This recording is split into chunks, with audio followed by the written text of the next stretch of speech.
டிஎனோட 6 மணிக்கான கெஸ்ஸிங் பார்த்தாலாம். 30ஆம் தேதிக்கான ரிசல்ட்டு 58323 ரிசல்ட்டு. நம்ம கொடுத்த கெஸ்ஸிங் வந்து டோட்டலாக ஃப்ளாப் ஆகிருக்கு. ஸோ 31 கெஸ்ஸிங் வந்து நான் போஸ்ட்டில் தான் கொடுத்துருந்தேன், அதை செக் பண்ணியிருப்பீங்கன்னு நினைக்கிறேன். ஸோ 1ஆம் தேதிக்கான கெஸ்ஸிங்குள்ளே போயிடலாம். ஸோ நாளைக்கு கொஞ்சம் கேர்ஃபுல்லாக ப்ளே பண்ணுங்கள். ஏப்ரல் ஒன்று நம்மளை ஃபூல் பண்ணாமல் பண்ணாங்க சொல்ல முடியாது. ஸோ கொஞ்சம் கேர்ஃபுல்லாக ப்ளே பண்ணுறது நல்லது. ஸோ கெஸ்ஸிங்குள்ளே போயிடலாம். ஆல் போர்டில் நமக்கு 5 அதுக்கப்புறம் 6 கிடச்சிருக்கு. ஏ போர்டில் 7 அதுக்கப்புறம் 4 கிடச்சிருக்கு.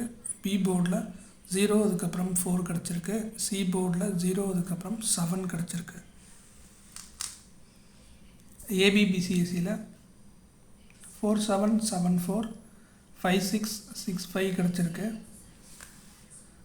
ஏபிசி போர்ட் பாக்ஸில் 470 அதோட பவர் நம்பரான 925 கிடச்சிருக்கு.